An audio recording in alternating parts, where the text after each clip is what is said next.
Bona tarda. Benvingudes i benvinguts a la Biblioteca Francesca Aumusson, que avui acull la presentació del darrer llibre de Cristina Fernández Cubas, Lo que no se ve. I es veu bé, per això, el llibre sí que es veu bé. Res, agrair-vos a totes que estigueu aquí i que ens acompanya, òbviament, l'autora Cristina Fernández Cubas i l'Olga Merino, escriptora i periodista. Després tindrem una estoneta perquè puguis signar els llibres, que ho farem aquí dalt. I res, agrair també que tenim la llibreria On the Road aquí fora, que és una de les llibreries del barri, on podeu comprar els llibres, que esperem que els esgoteu tots, i que podeu pagar en efectiu i amb targeta també. I ja està. I agrair a l'editorial Tusquets per comptar un altre cop amb nosaltres, que sempre és un orgull poder fer aquestes activitats i que estigui la sala així és emocionant sempre. Ja callo. Gràcies i endavant.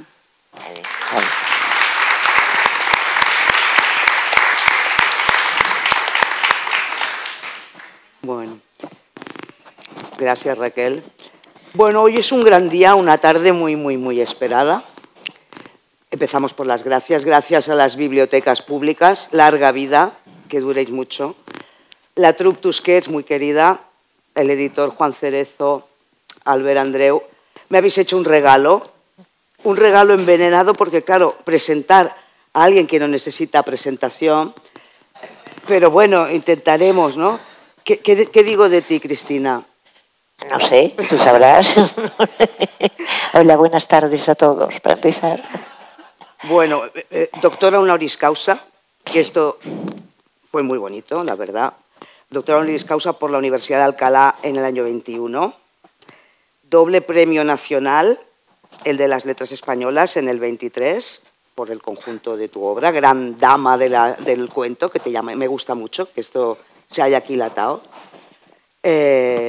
El Nacional de Narrativa en el 16 por La habitación de Nona. Y te aviso que yo ya estoy haciendo mis conjuros para que caigan adelante y no tarde mucho el Cervantes. No estoy preparada. Bueno, tú déjate, tú déjame. Bueno. Siempre lo dice, no es una cosa de ahora. No te estoy peloteando, tú lo sabes. Caerá, Juan. Sí, he hecho un lío. Bueno, y hay muchísimos amigos, gente muy querida, grandes lectores de Cristina, entre los que me cuento, y que estamos de enhorabuena hoy por un motivo que entenderéis. Si tuviéramos que hacer un vademecum de lo que es tu mundo narrativo, encontraríamos, entre otros, los siguientes elementos.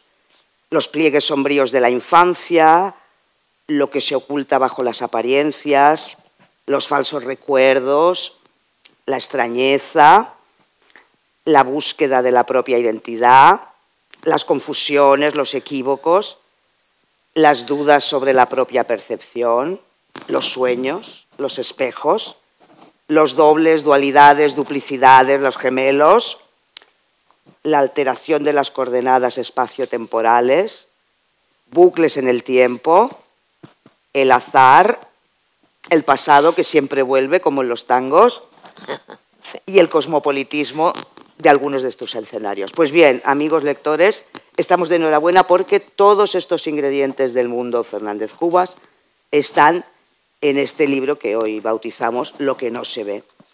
Yo creo que incluso el título, no sé si estarías de acuerdo, que es un poco compendio de toda tu obra, porque podríamos decir que la has cimentado en eso, ¿no? En lo que no se ve. Y, por ejemplo, en tu memoir estupendísimo, Cosas que ya no existen, rindes tributo en parte en unas páginas a una niñera, Totó, Antonia García Pagés, que trabajaba en la mítica Casa de Arenys. Y, por ejemplo, ella os contaba historias muy raras, extraordinarias, y decía, por ejemplo, que ella tenía como despertador a las ánimas del purgatorio, sí, que nadie ha visto, pero que nadie dudaba de su existencia, y Totó se levantaba siempre, como un reloj suizo, ¿no? Siempre, sí. ¿Es ahí donde nace tu afición o tu gusto por eso, por lo oculto, lo insólito, lo que no se ve, lo que se oculta debajo de la realidad? Sí, yo creo que es ahí porque las historias de Antonia García Pagés, para empezar, eran truculentas, que esto a mí me gustaba mucho. Sí, además era la época de las restricciones, el cuarto de las niñas tenía una salamandra, se oían los leños que caían, vivíamos frente al mar porque era nariz de mar, o sea que estaban todos los elementos para cuentos y leyendas así un poco inquietantes. Y yo creo que ahí nació el gusto por las historias que pueden tener una explicación, pero pueden tener también otra. Porque yo me iba a la cama, bueno, ya estaba en la cama cuando contaba estas historias, pero tardaba en dormirme porque yo pensaba, las continuaba en la mente. Y es un poco lo que me gustaría que les ocurriese a mis lectores, que con mis cuentos luego lo sigan pensando y le den vueltas. O sea que sí, yo creo que todo eso nace de ahí. Hoy, leyendo el periódico, he pensado en ti leyendo una noticia. Digo, esta Cristina, aparece la noticia de una envenenadora. Vaya, gracias. No. Una señora australiana que le ha caído una pena increíble porque la señora la abandona el marido y se le ocurre invitar a sus ex-suegros, a los tíos de su exmarido, que la ha abandonado, y les prepara un filete Wellington con champiñones. Pero no son champiñones, sino amanitas faloides. Y palman 3. Uno se salva de milagro. Bueno, entonces he pensado en ti porque es... O sea, ¿cómo? No por envenenadora, yo no salve. No, sino porque cómo... Que aquí está mi familia política, cuidado que... Bueno, que hablen. A ver, acláralo. No, porque, claro, tú la sacas mucho jugo a esas, digamos, a esas relaciones familiares o convivenciales, esas tensiones que siempre están ahí, que muchas veces no se expresan, pero que no habría pasado por la cabeza de esta señora abandonada para, bueno, no me refiero a noticias, sino a tu obra, ¿no? ¿Cómo sacas el jugo de esas rendijas de lo cotidiano, ¿no? De esas tensiones que muchas veces todo parece que es maravilloso a la superficie, pero... Sí. Pero yo, bueno, sí, tengo un personaje, Adelfa, y la hermana china, pero lo hace en sueños ella. Ella pues, sueña que cocina adelfas, como su nombre, que la adelfa es venenosa, como todo el mundo sabe, pero lo hace en sueños. Quizás es que, bueno, es la sombra, aquello que decía, creo que era Jung, no era Freud, Jung, el que cuando alguien se reprime, pues tiene un resquemor contra alguien y tal, pero le queda la sombra. Entonces yo creo que la sombra de Adelfa en sueños, pero no lo hace en realidad. Pero bueno, gracias por acordarte de mí, aunque sea por esta noticia muy a tan menudo. Alegre. No, pero es muy chula esa historia que en ese cuento, mi hermana china. La hermana china, como esa historia de las plantas que ahora no recuerdo, esa propiedad de la alelopatía, es decir, que pones 2 plantas juntas y, bueno, el ejemplo que he puesto yo es muy sencillo, hierbabuena y ortiga. Entonces la hierbabuena se pone esplendorosa porque la ortiga le comunica, se llama alelopatía entre plantas, ¿no? Que hay como una interacción entre ellos. Bueno, yo lo he puesto en humanos. Esto puede que yo creo que sucede o puede suceder en humanos, sí. Que de repente el brillo de uno oscurece al otro y al revés. Este cuento, por cierto, no sé si te lo inspiró, porque recuerdo que hablamos sobre esa... Sí. ¿Os acordáis de la niña aquella china? Ah, no, tú hablas de Asunta. Asunta. No me lo inspiró Asunta. Asunta me inspiró otro. Ah. Sí, pero que ya lo publiqué. Vale. Espera, ¿cómo se llamaba? Interno con figura. Salía en el anterior libro. Sí. No, esto hay una inspiración. Hace muchos años estaba con Carlos Trías, mi marido, por Extremadura, viajando, porque estrenaban una obra de teatro que había adaptado Carlos. Y bueno, entonces teníamos una semana libre, alquilamos un coche y paseamos. Y en un pueblecito en el que estaba lleno de gente, en las fiestas, era verano, y habían venido pues las personas que habían nacido allí, pero que ahora vivían en Barcelona, en Madrid o donde fuera. Y entonces una cosa que me llamó la atención, había una niña china monísima, que era como la reina de la fiesta. Todo el mundo jugueteaba con la niña china, era monísima, vestida monísima, como una muñeca.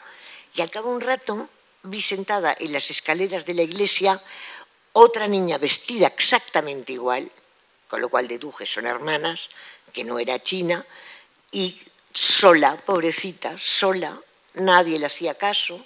Y entonces no sé por qué deduje que la niña que estaba sentada en las escaleras y que nadie le hacía caso era la pequeña.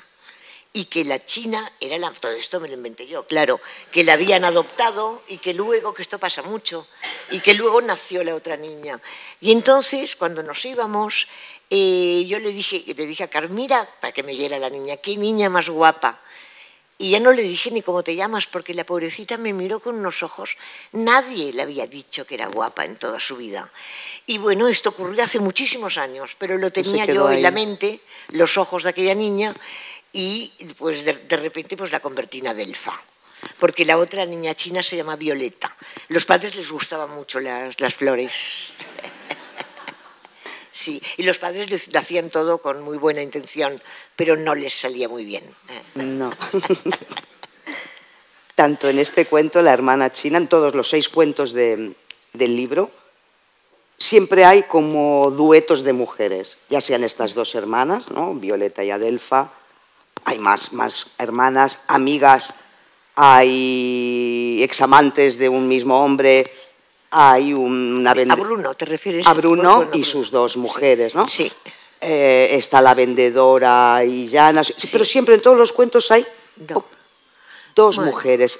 Entonces me pregunto si esto fue premeditado, no, o fue surgiendo, no o fue porque premeditado. además le da esto... Le sí, confiere una unidad al libro muy... Sí, no fue premeditado, pero lo que a mí sí siempre me han gustado son las relaciones interpersonales y la economía de personajes en cuentos. Y hermanas, por ejemplo, hay varias hermanas, me van muy bien porque la relación entre hermanas es muy intensa siempre, para lo bueno y para lo malo. Esto es intenso. Entonces me va muy bien para los cuentos, las hermanas. O sea, y fue surgiendo, surgiendo, no lo... Pero es curioso porque le da un todo sí, muy... Sí, bueno, es que cuando el libro me dijo, el libro es el que sabe cuando está acabado, sobre todo los libros de cuentos, me dijo, ya está esto. Digo, bueno, pues ya está. Y entonces, y esto fue pues hace relativamente poco, en abril me parece, o por ahí, ¿no? Mayo, sí. Pues sí, pero yo te he visto escribiendo antes. Sí, pero se acabó ahí, sí. Tenemos 2 hermanas también en un cuento espectacular, que es el que abre la colección, Tu Jane, yo Bet, que está inspirado... Tu Joan. Eso. Yo Tarzán, Tu Jane es otro. Me equivoco con la película, ¿sabes? ¿Qué pasó? Sí, o sea, claro. Inspirado en Bette Davis y Joan Crawford, la película aquella maravillosa que me has hecho ver algunas escenas, porque... Qué buena que fue de Baby Jane del 62, de Robert Aldrich. Sí. Con esas 2 actrices espléndidas que dicen que se llevaban a matar. Yo no sé si es verdad. Pero es verdad. Fatal. Y yo te invitaría, si no te importa, que nos leyeras el arranque de ese cuento en concreto. Pues muy bien. A ver, un momentito.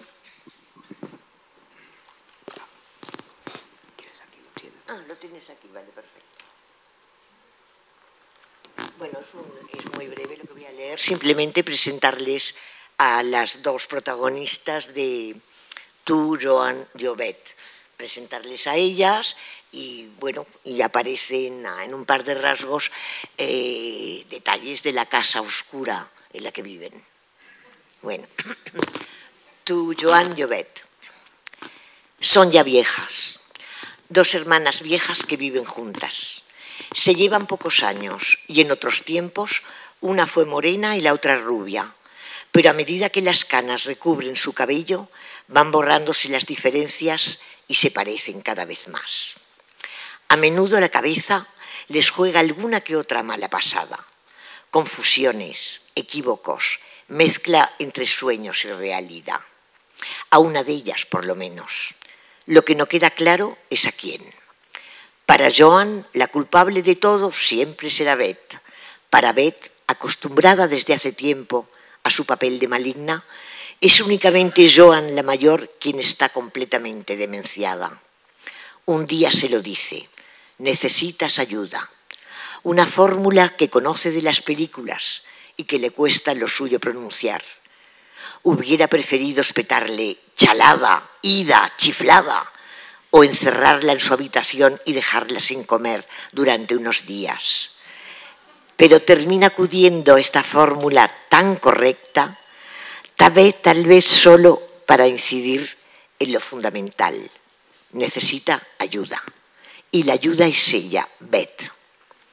Joan no está imposibilitada como la Crawford de la cinta, pero se ha metido tanto en el personaje que le gusta desplazarse por el pasillo en silla de ruedas con cara de infelicidad.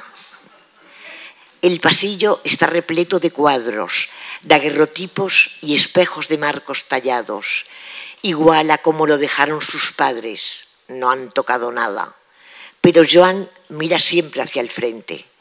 No le importan los cuadros, los daguerrotipos le dan miedo y le molesta mirarse en los espejos. Es duro aceptar los estragos que el tiempo imprime en la piel, pero hay algo peor. A ratos, el rostro que le devuelve el azogue se parece demasiado al de su hermana Beth. Hubo un día incluso en que se creyó Beth, aunque de esto hace ya algún tiempo.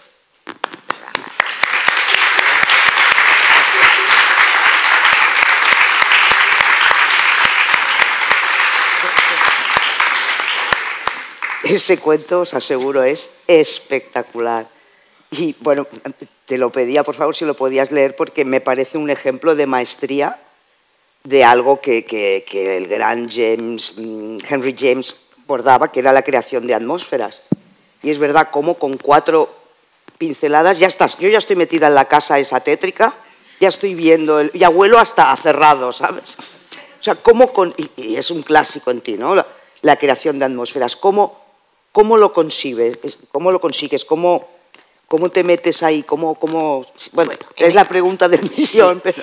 En este caso, en los personajes de Joan y Beth, o de las hermanas, que ya no sabremos nunca cómo se llamaban antes, han terminado llamándose Joan y Beth, me lo facilitaron mucho, porque menudas eran estas hermanas. Entonces, son 2 hermanas que la película les impactó, tanto como a mí en su momento, y que toda su vida juegan a representarla, ¿no?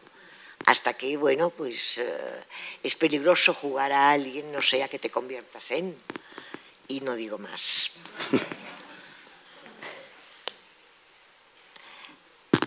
Si me permites, mira, hay un fragmento, la profesora de Alcalá de Henares, Ana Casas Janices, grandísima conocedora de tu obra, escribió, dice, además de los espacios, otro elemento fundamental en la modulación de lo insólito, en tu obra, reside en los propios personajes. Muchos de ellos son raros o estrambóticos. A veces incluso poseen psicologías perturbadas que no dudan en desafiar la norma. Una subclase de estos personajes curiosos o diferentes la conforman los niños, o mejor, los adolescentes que están a punto de abandonar la infancia.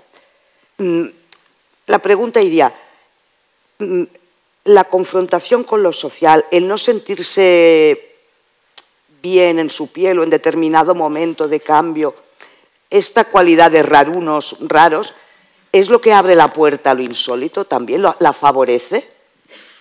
Puede ser, y además la adolescencia es en sí misma muy complicada. Y luego también hay generalmente adolescentes o pequeños con algún defecto, con alguna tara, y entonces, claro, si los otros son el espejo, normalmente la gente llamada normal no soporta la diferencia.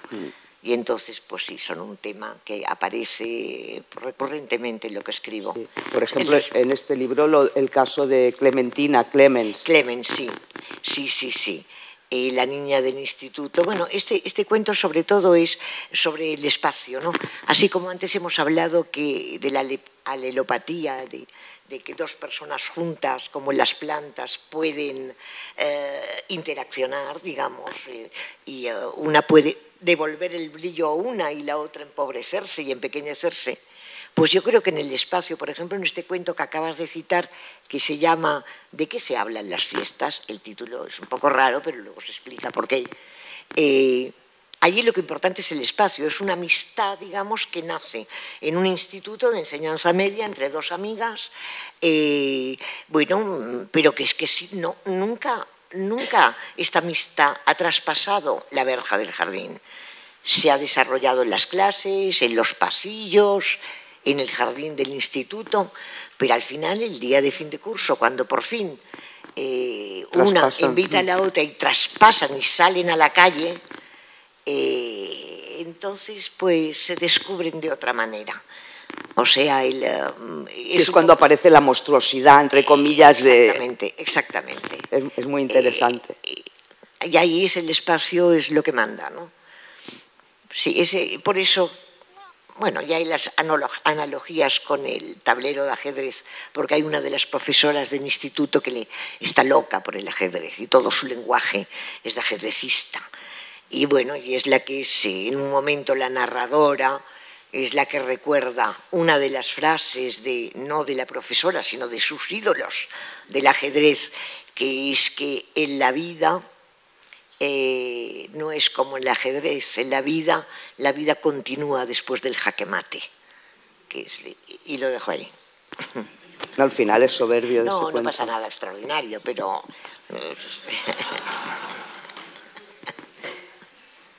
Me gustaría que habláramos también del narrador omnisciente. Sí. Porque en dos ocasiones al menos, en este libro, dos narradores o dos personajes sueltan una coz o una diatriba contra el narrador omnisciente. Se diría que le tengo rabia, pero no es exactamente. Y por ahí quería ir, porque mira, para que nos situemos, en la página 87, yo no tengo las gafas, pero me pondré el libro lejos. Las mías? A ver.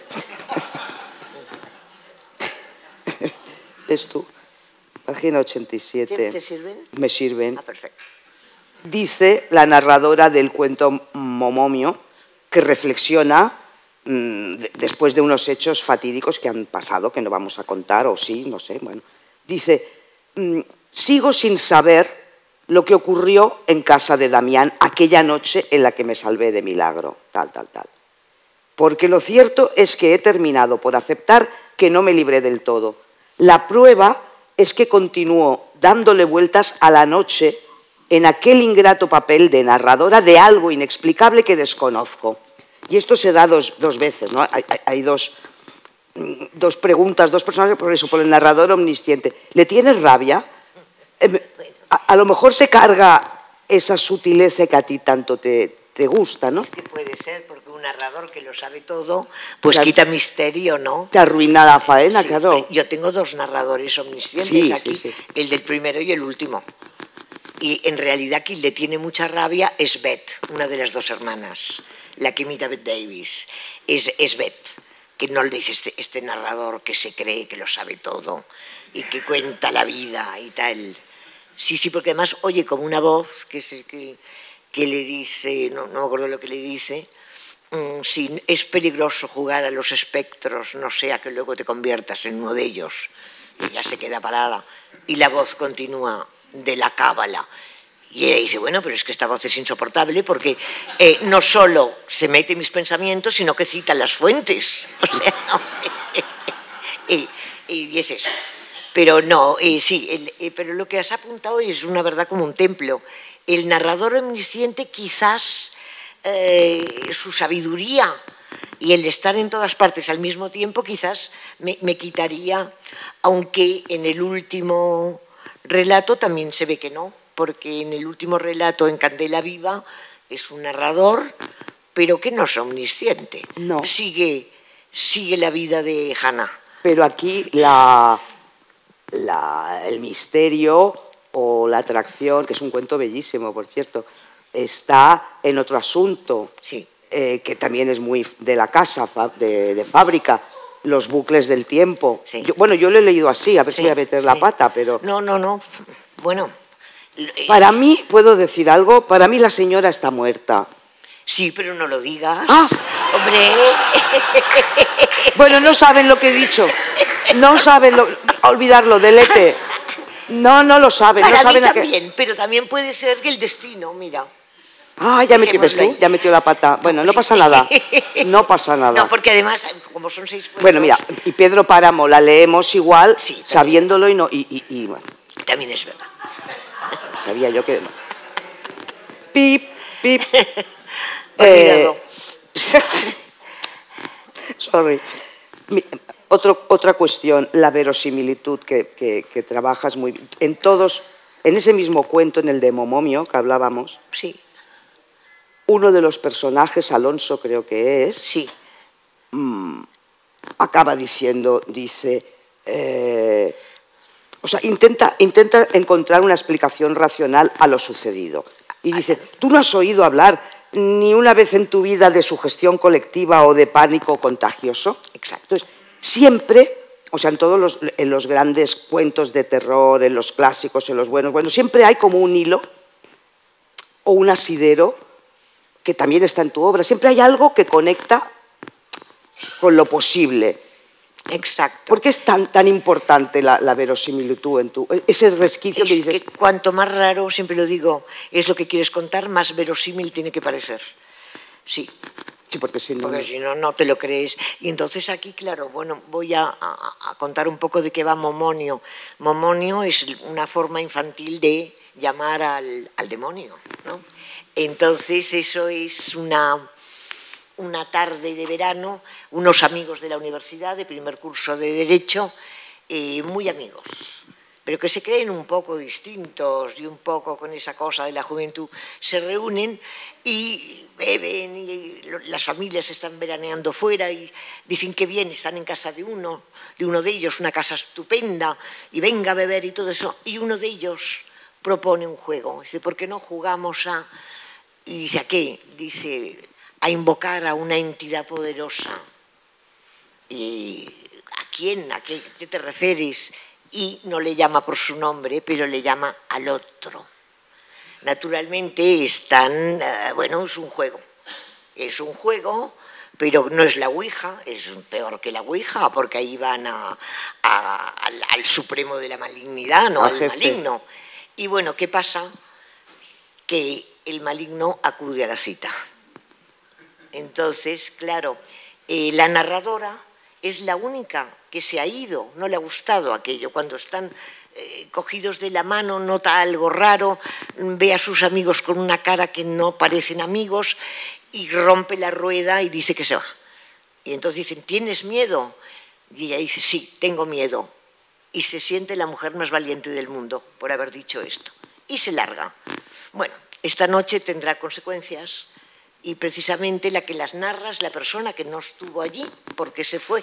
O sea que es una curiosa narradora, pero que cree que se libró de lo que ocurrió allí, pero se libró a medias, porque todo el rato le está dando vueltas aquella noche. Aunque también hay un momento, ocurrió algo.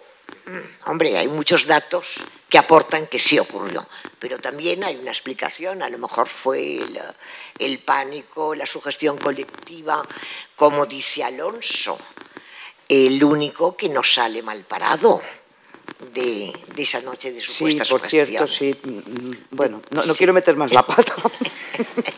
Sí. Eso, cuéntalo todo. No. Y ahora que ya estamos con el mal, sí, que el mal existe, sí, de eso no cabe duda, ¿no? Adquiere máscaras muy distintas. Pero nos pasa una cosa que voy a contar.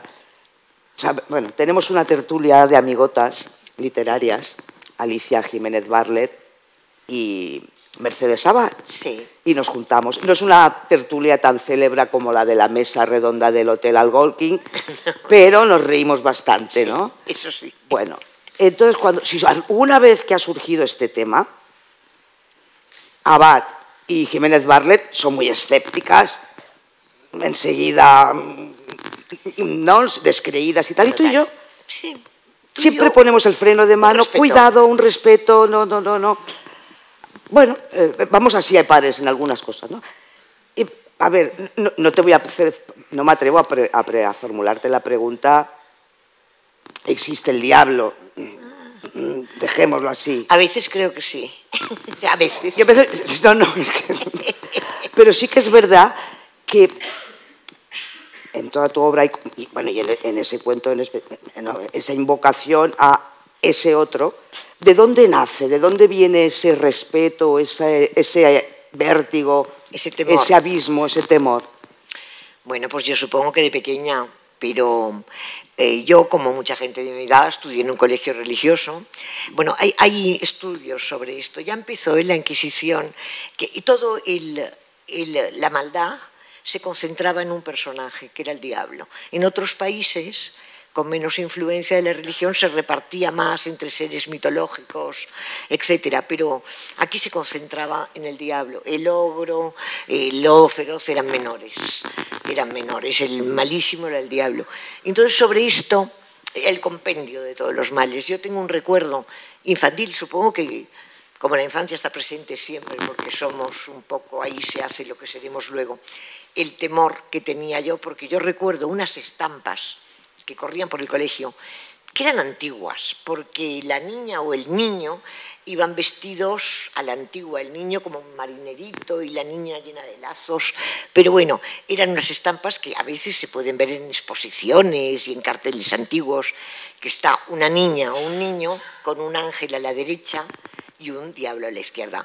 El ángel tiene unas alas blancas preciosas y el diablo tiene unas alas negras tipo murciélago, digamos, articuladas, que dan como mucha repulsión y se disputan a la niña o el niño. Bueno, yo recuerdo estas estampas, como recuerdo tantas otras cosas, pero lo que sí recuerdo es un sueño que tuve de pequeña en que la niña de la estampa era yo. Oh. Sí, y lo recuerdo perfectamente. Y el que tenía a mi izquierda, supongo, que era el diablo, que también tiraba de mí, recuerdo el olor en sueños. En los sueños el olor puede ser muy potente. No sé si era azufre, a cloaca, no sé lo que era, pero me desperté sobresaltada. Y bueno, y aprovecho para decir que no me parece nada bien que los destinatarios de aquellas postales fuéramos niños. Me parece fatal, vaya. Pero bueno, lo bueno de cuando te despiertas es, bueno, ha sido un sueño. Entonces te parece todo estupendo. A mí, ¿sabes que me da mucho miedo de pequeña? O sea, no he padecido tanto como tu generación. El peso también nos tocó, ¿no? El peso de aquella educación católica, el catecismo, pero me daba pavor las calderas de aceite hirviendo. Claro. Pero era simpático esto, porque Pere Botero, era el Pere, sí, en los pasturets, por ejemplo, Pere Botero está ahí. Ay, pero me da mucho miedo el aceite ese, ¿no? Bueno, es que el aceite hirviendo. Imagínate, ¿eh? Sí. Bueno. ¿Cómo vamos? Porque... Pues no lo sé. Bueno, es que claro, tengo aquí, pero bueno, vamos. Hay una pregunta que te tengo que hacer porque, bueno, tus personajes son más de escribirse cartas, de hablarse por teléfono. Poco a poco, sí es verdad que han irrumpido los internets, ¿no? Sí, en el libro. Sí. Buscan por internet. Y me pregunto si te seduciría escribir algún cuento sobre la inteligencia artificial, que tantas sorpresas y cosas, bueno, que nos tiene aterrados, a mí por lo menos. Mira, es que me parece que no sé si te lo he contado antes o lo he contado aquí a mis sobrinos.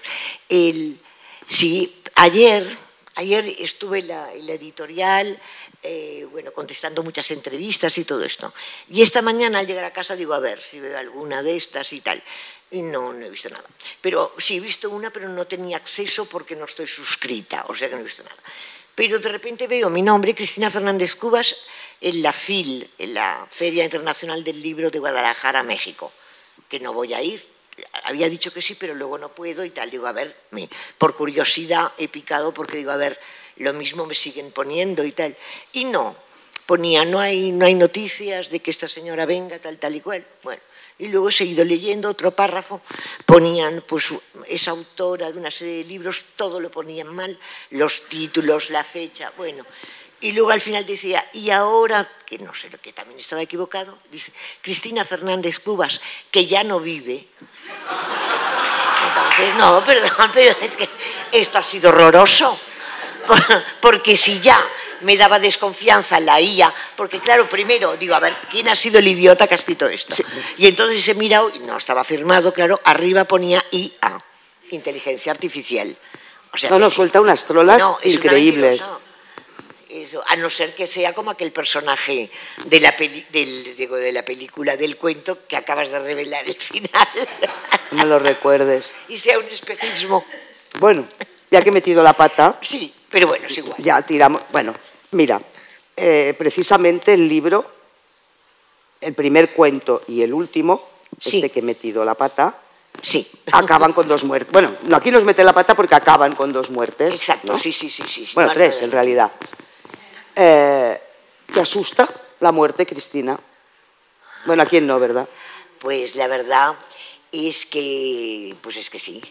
Pero en el último cuento, en Candela Viva, yo creo que fue un cuento que me sanó un poco, porque, pues sí, claro, a medida que cumples años, y yo ya he cumplido bastantes, pues hay una, no es que sea pesimista, soy realista, me queda menos. Eso está clarísimo. Y entonces yo antes no pensaba en la muerte, o la pensaba literariamente, ahora sí que lo pienso.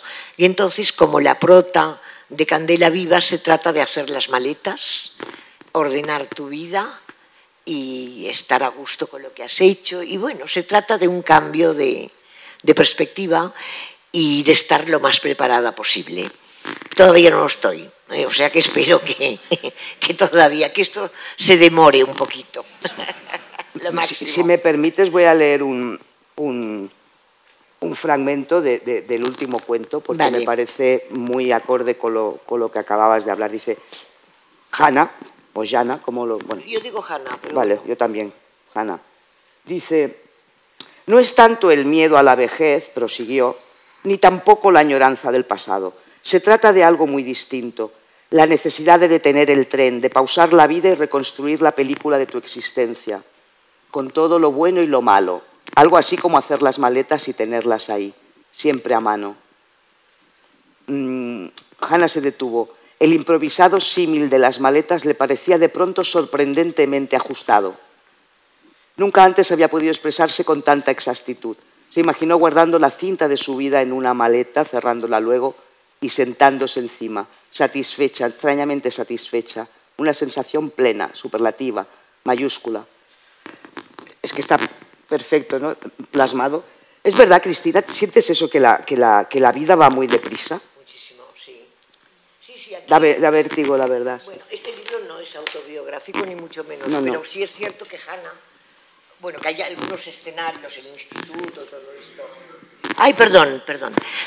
Decía que, bueno, que no es un libro autobiográfico, ni mucho menos, pero sí es cierto que los escenarios son reales, el atrezzo es real, ¿no? El instituto, por ejemplo, los profesores que contaba, pues es un poco el instituto en donde yo hice sexto y preu. Hay una serie de cosas que sí que he vivido, pero que no es. Pero, en cambio, Hannah, en el último relato, tiene reflexiones que son mías. Esto es clarísimo. Y que además, al enjaretárselas a ella, a un personaje, pues de alguna manera avancé y di unos pasos hacia quedarme más tranquila. O sea, esta señora además, su equipaje consiste, me parece, en una maleta, una bolsa de viaje, un neceser y no sé si lleva una sombrerera, no sé qué más lleva. Entonces, bueno, pues yo no sé si tanto equipaje, pero he empezado a ordenar mi equipaje, digamos. Sí, fue sanatorio este cuento. Pero es curioso, en todo el libro hay una búsqueda de la trascendencia en muchos personajes, ¿no? Por ejemplo, en El Buco, este personaje que se mete en una catedral y encuentra pues un lugar donde le hace pensar que quizá Dios pueda ser la respuesta a todas las preguntas. En Momonio, los jóvenes estos, medio en broma, medio en serio, invocan a una entidad poderosa. Exacto. Hannah también, ¿no? La charla con esta señora, con Candela, la lleva a formularse. Sí que está esa búsqueda de un algo, ¿no? Que de sentido a todo. Sí, y el reconocimiento de nuestra ignorancia también. Y en El Buco, pues sí, lo que dice, El Buco es un narrador masculino, Bruno, lo que de repente cae en una catedral, en un espacio sin límites, una cosa rara, y se siente muy bien. Por unos momentos parece como si se volviera sabio, como si tuviera respuesta a todas las preguntas, y le preguntan cosas los señores que presienten aquel buco, en aquella oquedad, en aquel agujero, y le preguntan, y él se encuentra contestando a cosas, y en un momento dice, quizás lo que llamamos Dios no sea más que la respuesta a todas las preguntas, incluso aquellas que ni siquiera nos atrevemos a formular ni sabemos formular. Y yo me encuentro muy cerca de Bruno. Es más, en un sueño, este relato viene de un sueño. Era yo la que me caía en el buco, en el agujero. Pero y me desperté, pues... ¿En un agujero donde? En una catedral. En una catedral, sí. Y además fue un sueño que era en una ciudad italiana, porque el sueño era en italiano. Aquellos hombres sabios me hablaban en italiano. Yo les contestaba en italiano perfecto. Sí, y hay mucho italiano en esto. Y entonces, bueno, me desperté sabiendo que en un momento del sueño yo había sido dueña de una gran sabiduría que me habían comunicado en la catedral, ¿no? Una catedral llena de signos masónicos, y además allí me dan un mandato. Bueno, a mí no me lo dieron en el sueño, el mandato se lo puse yo a Bruno. Bueno, quizás la razón por la que yo me desperté muy impresionada, pero entonces de alguna manera había sido tan importante para mí el caerme en aquel agujero lleno de extraña sabiduría y el comprender todo, la palabra inmensidad, la palabra pánico también, todo, comprender lo universo, todo, que inmediatamente le pasé la patata caliente a un narrador, que me cayó muy simpático, Bruno, que además empieza en un desfile de modas, que se aburre como una ostra, porque está en una ciudad italiana, porque pensé que de alguna manera le quité dramatismo al momento de caer en el buco, y la verdad luego me cayó muy bien Bruno. Además le sale muy bien caerse en el buco. Sí, bueno, le cambia la vida. Le cambia la vida. Sí. Pero así como Momonio la vida les cambia, no para bien, aquí sí.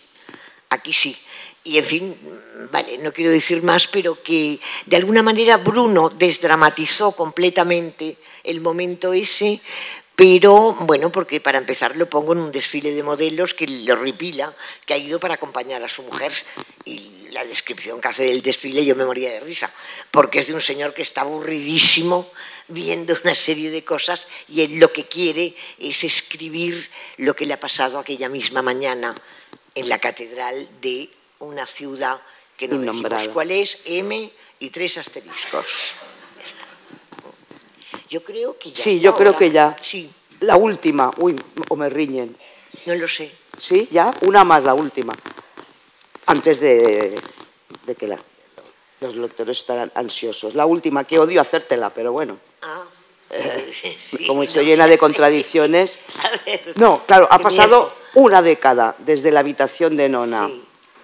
Bueno, el otro día en la crítica en el Culturas de la Vanguardia, Masoliver Rodenas decía: sus largos silencios son tan inquietantes como lo fueron los de otra excelente cuentista, Ana María Motute. Bueno, yo en realidad te admiro porque siempre has sido muy libre. Oye, una década, que siempre has sabido, ¿cómo decirte? Te gusta divertirte con la escritura, no tienes premura. No sé si a Juan le parecerá también eso, pero bueno. Juan es mi editor, y no solo mío, que tú eres editor. Eso, o sea, bueno, has tardado 10 años, ¿y qué? Bueno. ¿Y qué? Pero 10 años que me han pasado volando. Jolín, aparte que el tiempo, es que es eso, volvemos a Candela Viva, Hanna, el tiempo se me pasa volando. Sí, pero es verdad que yo no soy una escritora de libro por año, ni mucho menos, ni quiero ser una funcionaria de la escritura. Yo escribo cuando no solo tengo algo que contar, desde luego, sino que la idea me apasiona, y entonces sí, creo que también explicación de este silencio, que siempre he tenido yo mis silencios prolongados, pero este quizás me he pasado de la raya y todo. Pero bueno, creo que la explicación, hay parte de la explicación, está en el último relato, en Candela Viva, que tenía una necesidad de hacer un recuento de mi vida, o de comprendiendo que cada vez que cumplo años me queda menos, lo cual tampoco hay que ponerse a llorar, pero es así, es así. Y sobre todo, bueno, pues la necesidad de ordenar un poco, de hacer las maletas estas. No, y luego que pasan cosas. Y luego pasan cosas que claro, la vida tiene sus exigencias. Claro, claro. La vida tiene sus exigencias y sus prioridades. Y no estoy todo el rato al pie del cañón. Lo que pasa que, mira, al final, pues cuando ya la gente, yo creo que también os creíais que no escribiría nunca nada más. No, tú no lo creías. Bueno, no sé. Hombre, porque 10 años. Bueno, pues al final saco. Y ahora tengo muchas ganas de escribir, mira. Sí, creo que, mira, sí. Va como va esto. Bueno, pues si os parece, si a alguien le apetece hacer alguna pregunta. Pues no sé. Si no... Bueno, mientras se deciden o no, te doy las gracias. No, hombre, por tus preguntas. yo estoy feliz con... Bueno, hombre. He disfrutado mucho la lectura, además. Me he divertido muchísimo. Sí que hay alguien, sí. Ah, qué bien, gracias. Gracias a Cristina y a Olga por esta charla. Yo quería preguntarle a Cristina qué le da al género del cuento. ¿Qué te da, Cristina, el género del cuento por encima de otros para contar estas historias tan estupendas? Sí. Tú eres Maite Núñez, una gran escritora, por cierto. Sí. Maite, pues me da mucho, porque el cuento... Bueno, el cuento es un género misterioso en sí mismo, difícil, creo yo, pero es un espacio idóneo para burlar el espacio, el tiempo, para dejar volar la imaginación. A mí cada vez me gusta más el cuento, y no hablo solo como escritora, sino como lectora. Pues es un poco eso. El cuento me ofrece dificultad, misterio y muchas posibilidades de disfrute. Estoy de acuerdo, yo creo que es un reto y a mí lo que me dan es que es un reto y que es muy flexible. No sé si estarás de acuerdo. Sí, totalmente. Sobre todo que es un reto, porque un párrafo desacertado te fastidia el cuento. Pero esto tiene su gracia. Cuando llegas al final y ves que no has caído en un buco de estos, estás encantada. ¿Y entonces por qué crees que como género a las escritoras nos puede dar esto que dices, pero no llega tanto al lector? Pues sí, es verdad. Yo creo que ahora esto está cambiando, porque desde que hay editoriales que se dedican solo a cuentos, y sí había, pero esto era una cosa de este país, había como una prevención ante el cuento. Bueno, yo no soy editora, esto, Juan, tú sabrás más que yo. ¿Esto está cambiando o no? ¿Verdad? Lentamente, sí. O María Lynch, agente. ¿Qué opinas tú de esto? Sí, está cambiando. Desde luego, por influencia quizá de América Latina también, que tiene más tradición. Sí, es que aquí no. Yo me acuerdo cuando yo empecé, que yo repetí como un loro que el cuento era un género en sí mismo, porque las entrevistas todas me decían, ¿qué? Como si fuera un ensayito, ¿no? Ahora por la novela, como si fuera el cortometraje, para luego hacer el largo. Y entonces yo siempre, como un loro, el cuento es un género en sí mismo. Incluso en un momento dije, yo nunca haré una novela. Mentira putrefacta, porque luego hice una novela. Pero la hice porque lo que yo quería contar requería el espacio que se suele dar a las novelas, y etcétera. Yo creo que esto está cambiando, Maite. Sí. Y y si no cambias, igual. El lector de cuentos es un cómplice. A mí me gustan mucho los lectores de cuentos porque no es un vago, como la gente cree. Que no, que va. Al revés, le gusta, es tu cómplice. No, que requiere un grado de exigencia exacto. superior al de la novela, yo creo. Eso sí, yo también lo creo, pero no quisiera yo aquí ofender a nadie. Sí, es verdad. El lector de cuentos no le gusta que le repitan las cosas. Bueno, habrá alguno que diga, no lo entiendo este cuento, vale, muy bien, pero no le importa ir para atrás y además pues puede tener otra explicación a lo que tú planteas, ¿no? que eso me gusta mucho en las cosas que pueden tener, o que tú lo has apuntado, ¿no? Otra explicación. Y bueno. Muy de acuerdo. Muchas gracias, Cristina. A ti. Enrique, ¿quieres decir algo? El señor Murillo, aquí. El cuento tiene una cosa muy especial en nuestra tradición literaria. Los que sois jóvenes no lo sabéis, yo que soy muy viejo sí. En el año 80, cuando Cristina publica su primer libro de cuentos, mi hermana Elba, con Beatriz de Moura en los cuadernos ínfimos, o como se llamara, el plateado, el dorado, no podéis imaginaros, todos los varones que se dedicaban a la cosa literaria estaban metidos en la novela telqueliana, en cosas que no se entendían, etcétera, etcétera, o bien estaban completamente sometidos a la dictadura del realismo, que parecía que era la esencia de la novela española. Y entonces llega una escritora que no está en los círculos literarios ni nada, y que de repente suelta un libro que es sensacional y que cambia el mundo. O sea, lo que no es verdad, es verdad.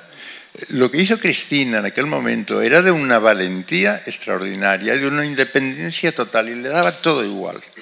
Y desde entonces ha seguido siendo la misma escritora, porque el cuento te permitía liberarte del realismo y del vanguardismo, de las dos cosas.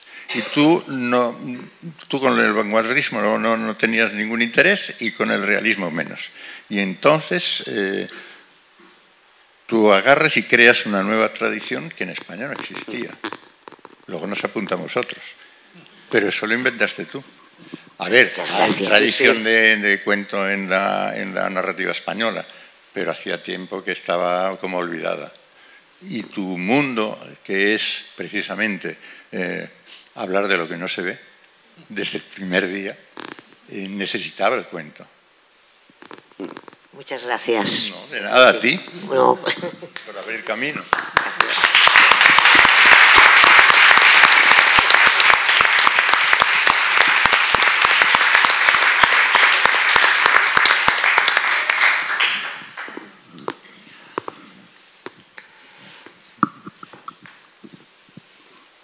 ¿Alguien más anima? Ah, bueno. A ver, ¿qué podría leer? Para que no revelar nada. Y revelar Ah, bueno, algo... A ver. Lo de las plantas, el fenómeno este de la... Me sale alopecia, pero no es alopecia. ¿Cómo es? Ahora se te ha ido, vaya. Bueno, digo yo, no sé. A ver, vamos. A ver, un momento. Oh. Mira, es que no lo sé. Igual te apetece otra cosa. No lo sé. Que por cierto, bueno, mientras buscas... Ya sí. Ah, sí. entonces no. A ver, un momento. Ajá.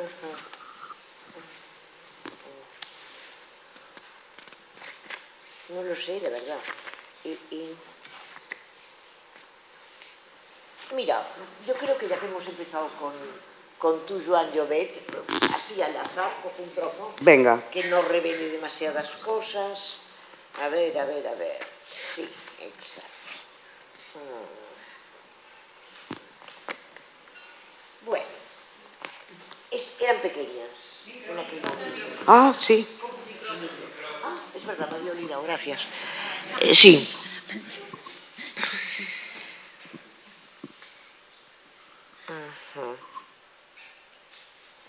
Bueno, a ver, un momento. Sí, a ver, un segundo, sí. Vale. Sí, bueno, he empezado presentando a los personajes y ahora vamos a ver qué hacen. Son pequeñas, sí, jovencitas. A las dos les gustaba el cine, también a sus padres. Son jovencitas que viven con sus padres, claro. Casi todos los domingos, después del almuerzo, el recuerdo de algunas películas acaparaba una sobremesa que solía prolongarse hasta el atardecer. Aquellos eran los momentos más bonitos del día. Los padres dejaban de ser padres, aparcaban su severidad, compartían ocurrencias y se unían incluso al juego de ¿Y qué pasa después de la palabra fin? Luego, llegada la hora de encender lámparas y recoger la mesa, el padre se encerraba en su despacho y la madre en su gabinete. El día volvía a ser como todos los días, el padre enfrascado en su trabajo y la madre retomando la eterna rutina de tejer jerseys y bufandas de lana, a pares. 2 bufandas o 2 jerseys exactamente iguales, como si supiera ya que Joan y Beth, que todavía no se llamaban Joan y Beth, tan distintas entre sí, tan morena una y tan rubia la otra, terminarían con el tiempo convirtiéndose en gemelas. Así era su vida entonces, monótona, aburrida, en un viejo piso de pasillos en sombras y alcobas en las que no entraba el sol, a excepción de su dormitorio lleno de luz y de las animadas sobremesas de esos domingos en los que caía la tarde y encendía la araña del comedor. Pero tuvo que ser precisamente una película, la visita inesperada que se adueñaría de la casa, derruiría paredes y alteraría costumbres. No hace falta recordar el título. Es un clásico ya, desde hace mucho. Ellas la vieron primero, poco después sus padres, y ocurrió que la cinta, el cine, dejó de limitarse desde entonces a alguna que otra sobremesa de domingo para expandirse por toda la casa. El largo pasillo se erigió en el set preferido de la acción. La hermana morena pasó a llamarse Joan, la rubia Beth. Poco importa ahora cuáles fueron sus nombres verdaderos, ni tampoco si las iniciales de los adoptados coincidían con los de las originales. La elección fue inmediata y espontánea, y enseguida empezó el juego, los juegos, tableau vivant que a veces adquirían sonido y movimiento. Un vestido antiguo de la madre, una peluca rescatada de un altillo, colorete y maquillaje exagerado para Beth, polvos de arroz para acentuar la palidez mortecina de Joan, un viejo triciclo oculto bajo una manta negra simulando una silla de ruedas. La transformación les dejó a ellas mismas boquiabiertas. Y la primera vez que entraron en acción no se contentaron con componer una escena inmóvil, reflejada con fidelidad en los espejos del pasillo. Era de noche. Los padres acababan de recogerse en su alcoba. Desde fuera les pidieron que apagaran las luces. Una sorpresa, anunciaron. Y cuando oyeron el clic esperado y tras la cerradura no se filtraba la menor claridad, entraron en procesión. Primero la doliente Joan, sentada en su simulada silla de inválida, seguida de su hermana, iluminadas las dos por las llamas oscilantes del candelabro que una triunfante Beth alzaba entre sus manos. El efecto debió de ser espectacular o deliciosamente terrorífico, porque los padres, a los que como sabemos les gustaba el cine, se incorporaron al instante de la cama y aplaudieron.